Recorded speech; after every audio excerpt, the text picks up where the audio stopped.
কোনি লিখেছেন মতি নন্দী। আগের পর্বগুলি যারা দেখনি তারা অবশ্যই চ্যানেলে গিয়ে দেখে নিও। টেবিল টেনিস বোর্ডটায় কাপড় বিছিয়ে টেবিল, সেটা ঘিরে 7 জন বসে, তার মধ্যে একটি চেয়ার খালি। ওরা চাপা স্বরে নিজেদের মধ্যে কথা বলছে।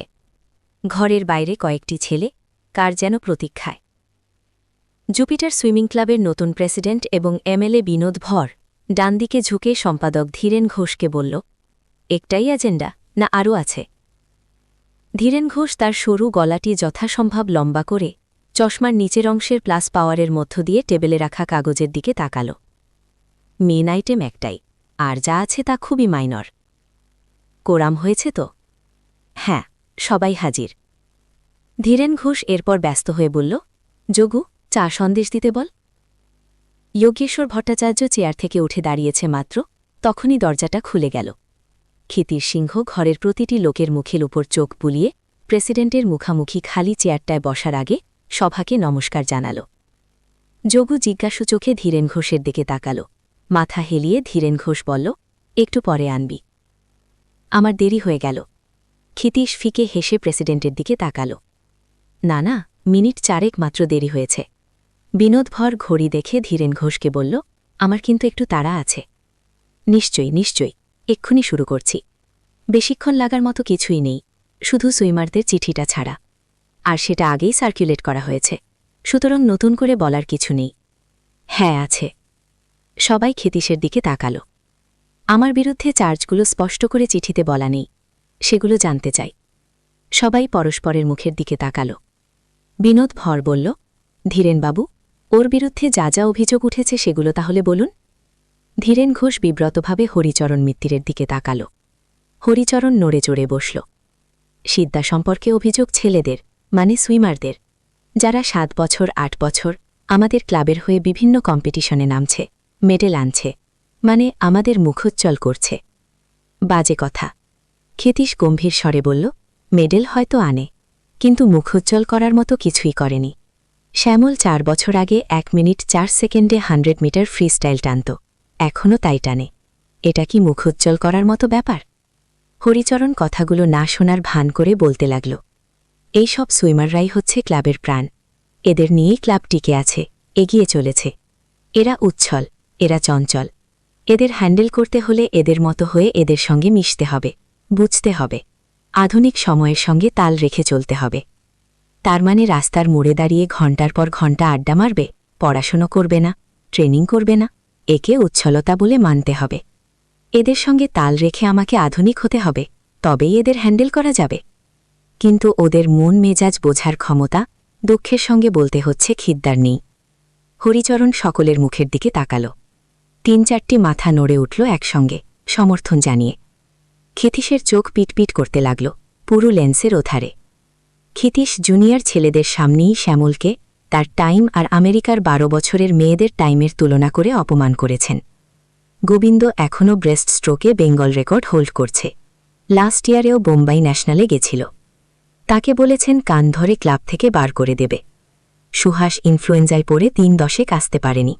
তার বাড়িতে গিয়ে খিদ্দা সুহাসের বাবাকে যা তা কথা বলে এসেছেন। অমিয়া আর বেলা জুপিটার ছেড়ে আপনয় গেছে, শুধুই খিদ্দার জন্য। উনি ওদের চুল কাটতে চেয়েছিলেন। পুরুষদের মতো ওদেরও বারবেল নিয়ে এক্সারসাইজ করার জন্য ঝগড়া করতেন। ওদের ড্রেস, ওদের সাজ নিয়ে রোজই খিটখিট করতেন। লাস্ট ইয়ারে আপনারা দেখেছেন, ওই 2টি মেয়ের জন্যই স্টেট মিটে অ্যাপোলো টিম চ্যাম্পিয়নশিপ পায়। হরিচরণ থামল। ক্ষিতীশের দিকে এতক্ষণ সে তাকায়নি। দেখল মুচকি মুচকি হাসছে। তাইতে সে অস্বস্তি বোধ করে ধীরেন ঘোষ, প্রফুল্ল বসাক এবং বধূ চাটুর্যের মুখের দিকে তাকাল। নস্যির কৌটো বার করার জন্য পকেটে হাত ঢুকিয়ে গলা খাঁকার দিয়ে বধূ চাটুর্যে সিধে হয়ে বসল। প্রেসিডেন্ট স্যার, আমার একটা কথা বলার আছে। ট্রেনার যে হবে তার উপর ছেলেদের বা মেয়েদের শ্রদ্ধা থাকা চাই, আস্থা থাকা চাই। সে যেটা বলবে ওরা যেন নিশ্চিন্তে চোখ বুজে সেটা করতে পারে। কিন্তু ক্ষিতীশ ওদের যা বলে সেটা ওরা বিশ্বাস ভরে নিতে পারে কি? বধূ চাটুর্যে নাটকীয়তা সৃষ্টির জন্য কথা থামিয়ে রুমাল বার করল। নাক মুছল গভীর মনোযোগে। রুমাল পকেটে রাখল। ক্ষিতীশ নিজে কখনো সাঁতার কাটেনি, কম্পিটিশনে কখনো নেমেছে বলে জানি না। ওর কথা ছেলেমেয়েরা কেন গ্রাহ্য করবে? সে কি? প্রেসিডেন্ট বিনোদ ভর অবাক হয়ে ক্ষিতীশের দিকে তাকাল। মাথা নাড়তে নাড়তে বলল, সাঁতার জানি না বলতে বধূ নিশ্চয় মিন করছে।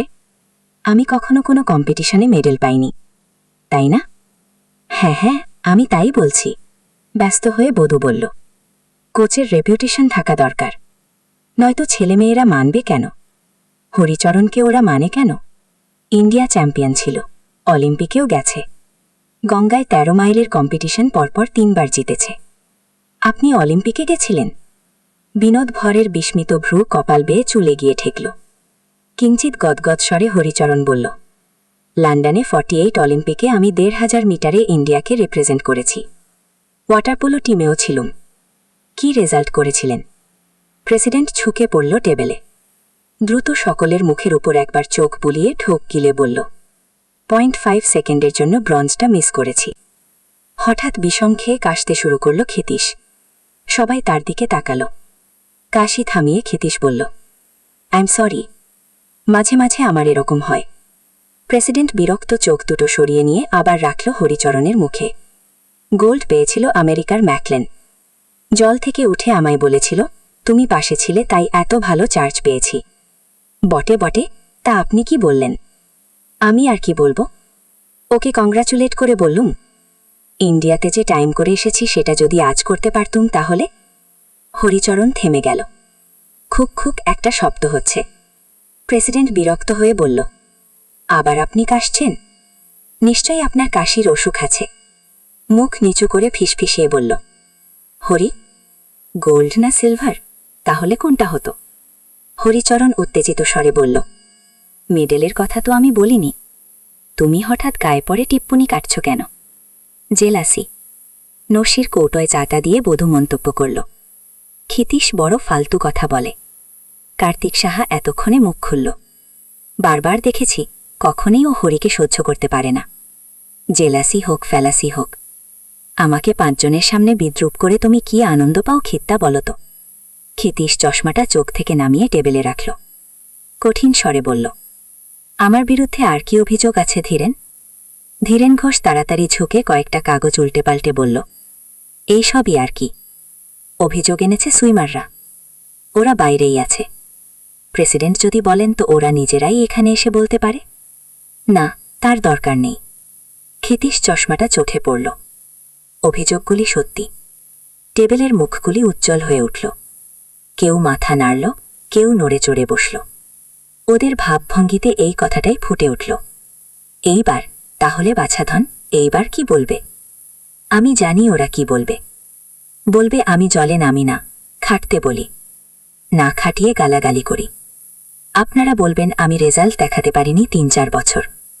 আমার ব্যবহারে সুইমাররা বিদ্রোহ করেছে, এমনকি মারবেও বলেছে। যজ্ঞেশ্বর ভট্টাচার্য কথাটা বলেই ধীরেন ও হরিচরণের ভ্রুকুটি দেখে থতমত হয়ে, কি কাণ্ড, এখনো চা দিয়ে গেল না, বলতে বলতে উঠে বেরিয়ে গেল। অভিযোগের জবাব নিশ্চয়ই আমাকে দিতে হবে। প্রেসিডেন্ট গম্ভীর হয়ে বলল, সেটা আপনার ইচ্ছে, কিছু বলার থাকলে নিশ্চয়ই আমরা শুনব।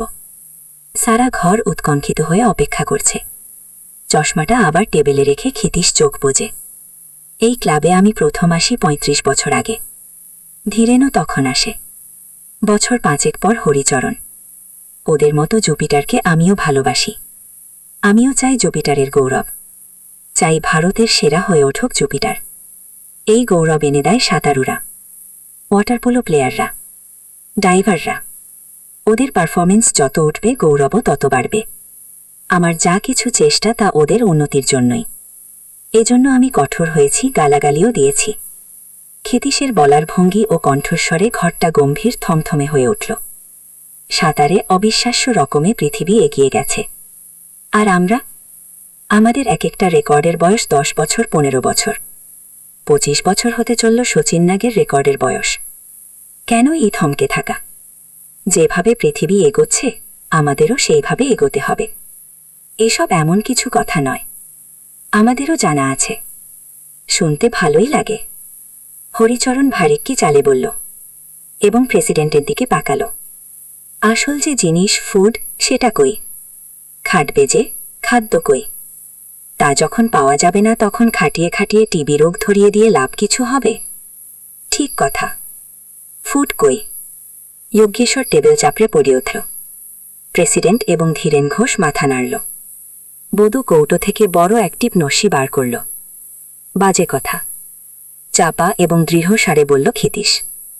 আজ পর্যন্ত কেউ টিবি রোগী হয়েছে সাঁতার কেটে এমন কথা শুনিনি। আসলে এটা অলস ফাঁকিবাজদের, যাদের উচ্চাকাঙ্ক্ষা নেই, তাদের অজুহাত। যতটুকু খাদ্য আমরা জোটাতে পারি সেই অনুপাতে আমরা ট্রেনিং করি না। শ্যামল, গোবিন্দ বিদ্যেবুদ্ধির জন্য নয়, সাঁতারের জন্যই চাকরি পেয়েছে। কিন্তু সাঁতারকে তারা এর বিনিময়ে কি দিচ্ছে? এরা অকৃতজ্ঞ। এরা গুছিয়ে রোজ 5 টাকাও যদি খাওয়ার জন্য খরচ করে, ডিসিপ্লিনড লাইফ লিড করে, নিয়মিত কঠিন ট্রেনিং করে, তাহলে 2 বছরেই এরা 1 মিনিটে 100 মিটার